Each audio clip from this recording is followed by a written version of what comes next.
శ్రీ గురుభ్యో నమః. చిన్ననాటి చందమామ కథలకు స్వాగతం. ఈనాటి కథ శీర్షిక కీలుగుర్రం. అనగనగా ఒక నవాబు. ఆ నవాబుకు ఒకడే కొడుకు, ఒకతే కూతురు. కొడుకు చాలా సాహసి, మిన్ను విరిగి మీద పడ్డా జంకేవాడు కాదు. పేరు ఫిరోజ్ షా. కూతురు చక్కని చుక్క, పేరు జహనారా. ఆ నవాబు ప్రతి సంవత్సరం మహావైభవంగా పీర్ల పండగ చేసేవాడు. ఆ ఉత్సవాలు చూడడానికి దేశ దేశాల నుండి రాకుమారులు, కవులు, గాయకులు, శిల్పులు వచ్చేవాళ్ళు. వచ్చి తమ తమ విద్యలను చూపి నవాబు వద్ద బహుమతులు పొందుతూ ఉండేవాళ్ళు. ఒక ఏడు ఆ ఉత్సవాలకు ఓ ముసలి శిల్పి వచ్చాడు. ఇతర శిల్పులు ఆడే బొమ్మలు, పాడే బొమ్మలు, ఇంకా రకరకాల ప్రతిమలు తెస్తే ఈ ముసలి తాత ఒక కొయ్య బొమ్మ గుర్రాన్ని పట్టుకొచ్చాడు. ఆ తాతను చూడగానే తతిమ్మ శిల్పులు ఎక్కడ లేని నవ్వు వచ్చింది. ఈ గుర్రాన్ని నువ్వే చేశావా తాతయ్య అని అడిగాడు ఒక శిల్పి. భలే గుర్రం తాతయ్య, ఎంతకిస్తావు అని వెక్కిరించాడు మరొక శిల్పి. ఏమి గుర్రం అనుకున్నావేమిరా, అది దేవతా గుర్రం అన్నాడు మరొక శిల్పి. వాళ్లతో నీకెందుకు, కానీ దీన్ని ఎంతకిస్తావో నిజంగా చెప్పు తాతయ్య అన్నాడు నవ్వకుండా మరొక శిల్పి. తాతకు కోపం వచ్చింది. మీరు కొనలేరు, మీ అబ్బలు కొనలేరు, ఎందుకు వచ్చిన బాధ, పొండి పొండి అని కసిరాడు. నవాబు శిల్పులు తెచ్చిన బొమ్మలు చూసి మంచి వాటిని పుచ్చుకొని ఆయా శిల్పులకు తగిన బహుమానం ఇచ్చాడు. చివరికి ముసలి తాత కొయ్యగుర్రం మిగిలింది. ఏమిటి దీని విశేషం అని అడిగాడు నవాబు. ఏలిన వారు చిత్తగిస్తే మనవి చేస్తాను. ఇది వట్టి చూపుల గుర్రం కాదు, కీలు గుర్రం. ఇది కనుమూసి కను తెరిచే లోపల చుక్కల్ని చూపిస్తుంది, ఆకాశం అంతు కనుక్కొస్తుంది అని అన్నాడు ముసలి తాత. ఠట్, అంత అబద్ధం, అలాంటిది భూలోకంలో ఉండదు అన్నాడు నవాబు. ఏలినవారు అనుగ్రహిస్తే ఇప్పుడే చూపిస్తాను అన్నాడు శిల్పి. ఇక్కడికి 10 కోసుల దూరంలో చందన పర్వతం ఉంది. దాని మీద మసీదుకి పక్కన ఖర్జూరపు చెట్టు ఉంది. పోయి ఆ చెట్టు ఆకులు పట్టుకురా, చూస్తానన్నాడు నవాబు. ముసలి శిల్పి నవాబు అనుమతి పుచ్చుకుని గుర్రం ఎక్కి ఏదో బుడుపులాగా ఉన్న మీట నొక్కాడు. గుర్రం ఆగమేఘాల మీద లేచింది. అది ఎప్పుడు వెళ్ళి ఎప్పుడు వచ్చిందో ఎవరికీ తెలియదు. నవాబు తెప్పరిల్లి చూచేసరికి ఖర్జూరపు ఆకు పుచ్చుకుని శిల్పి ఎదురుగా నుంచున్నాడు. నవాబు ఎక్కి ఎలాగైనా ఆ గుర్రాన్ని సంపాదించాలనిపించింది. నీకేం కావాలన్నా కోరి పుచ్చుకో, నాకు ఆ కీలుగుర్రం మాత్రం ఇవ్వు అన్నాడు. అయితే మీ కుమార్తెను నాకిచ్చి పెళ్లి చేయండి అన్నాడు శిల్పి. అంతా తెల్లబోయారు. శిల్పి 3 కాళ్ల ముసలి, అందులోనూ పగలు చూస్తే రాత్రి కల్లోకొస్తాడు. అలాంటి వాడికి నీకు చూస్తూ చూస్తూ చక్కని చుక్క 16 ఏళ్ల బాలను ఎలా ఇవ్వటం అని నవాబు ఆలోచించసాగాడు. ఈలోగా నవాబు కొడుకు ఫిరోజ్ షా ఇలా అన్నాడు. నీవు గారడి చేశావో లేక ఆ గుర్రానికి ఆసక్తి ఉందో మాకు తెలియదు కదా. అసలు ఇతరులు ఎక్కితే అది పైకి ఎగురుతుందో లేదో నిజం తెలుసుకోవాలంటే ఎలా, నేను ఒకసారి పరీక్షిస్తాను అని అన్నాడు. ఫిరోజ్ షా ఎకాఎకిన కీలుగుర్రం ఎక్కి మీట నొక్కాడు. అది రివ్వున లేచి చూస్తుండగానే మబ్బుల్లోకి మాయమైంది. నవాబు అతని బలగం తెల్లబోయి చూస్తున్నారు. ఇంత సాహసం జరుగుతుందని ఎవరూ అనుకోలేదు. ఫిరోజ్ షా తిరిగి వస్తాడని ఎదురు చూస్తూ కూర్చున్నారు. మధ్యాహ్నమైంది, ఆ చుక్కీ లేదు. సాయంత్రం అయింది, అయిపూ లేదు. పొద్దుగూకింది, ఆనవాలు లేదు. నవాబుకు పట్టరాని కోపం వచ్చింది. శిల్పి ఆ గుర్రాన్ని తేకపోతే తన కొడుకు ఇలా అయ్యేవాడు కాదుగా. వీణ్ణి తీసుకెళ్లి జైల్లో పడేయండి, తర్వాత చూద్దాం అన్నాడు. నవాబు శిల్పిని తీసుకువెళ్లమని భటులకు ఆజ్ఞాపించాడు. భటులు శిల్పిని తీసుకెళ్లి కారాగారంలో బంధించారు. ఇక ఫిరోజ్ షా ఆ కీలుగుర్రం మీద వాయువేగంతో పైకి లేచాడు. ఆ వేగానికి అతనికి భయం కలిగింది. తాను ఎంత ఎత్తున ఉన్నానోనని కిందికి చూచాడు. మనుషులు కనిపించడం లేదు, చెట్లు కనిపించడం లేదు, తన కోట కనిపించడం లేదు. చందనగిరి మాత్రం చిన్న పుట్టలాగా కనిపించింది. దానితో అతని కళ్ళు తిరిగాయి. గుర్రం జూలు గట్టిగా పట్టుకున్నాడు. అది ఆక్కుండా పైకి పోతూనే ఉంది. ఫిరోజ్ షాకు పెద్దలు తలుపుకొచ్చారు. అల్లారు ముద్దుగా పెంచిన తండ్రి జ్ఞాపకం వచ్చాడు. రోజు తనతో ఆడుతూ పాడుతూ ఉండే చెల్లెలు జ్ఞాపకం వచ్చింది. స్నేహితులు జ్ఞాపకం వచ్చారు. అతనికి భయం మరీ ఎక్కువైంది. కళ్ళు మరీ గట్టిగా మూసుకున్నాడు. గుర్రం వాయువేగంతో మనోవేగంతో పోతూనే ఉంది. ఇంకా కొంతసేపు పోగా ఫిరోజ్ షాకు జడుపు తగ్గింది. గుర్రాన్ని కిందకి దించడం ఎలాగా అని ఆలోచించాడు. ఎక్కడో దానికి మరో మీట ఉండి తీరాలనుకున్నాడు.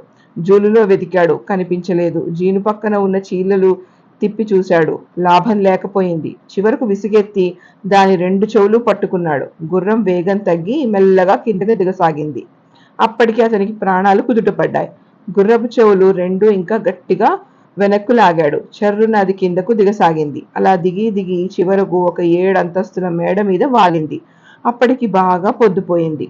పట్టణమంతా మాటుమడిగి ఉంది. ఫిరోజ్ షా మెట్లు దిగి ఏదో అంతస్తు లోపలికి వెళ్ళాడు. అతనికి సంగీతం వినిపించింది. ఆ సంగీతం వినిపించిన శబ్దం వైపు వెళ్ళాడు.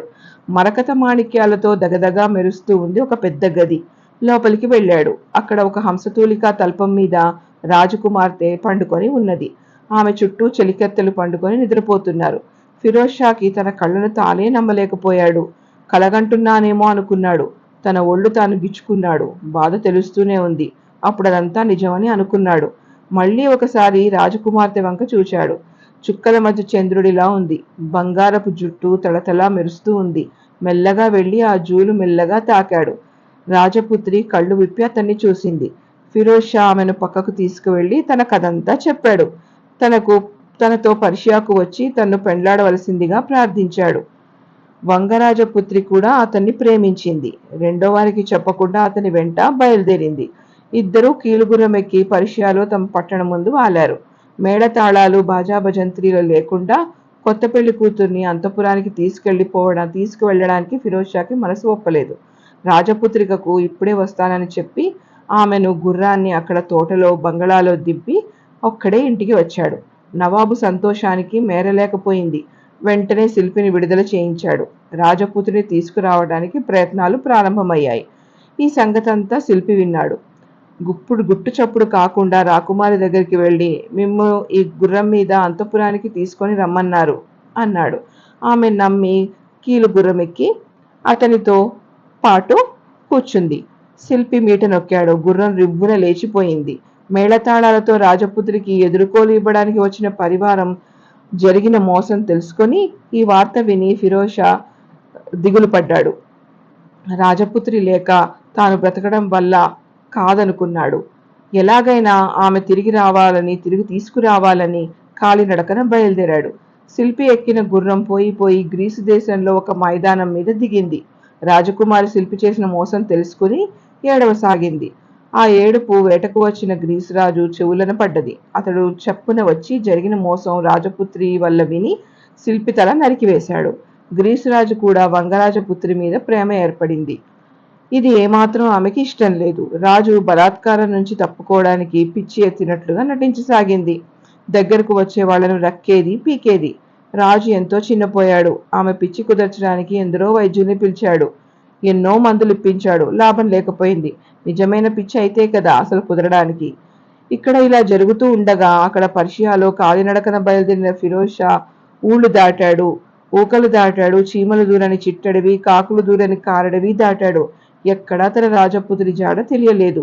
నాటాడు, నదులు దాటాడు, గుట్టలెక్కాడు, మెట్టలెక్కాడు. చివరికి గ్రీసు రాజు పట్టణం చేరుకున్నాడు. అక్కడ రాజపుత్రి సంగతి విన్నాడు.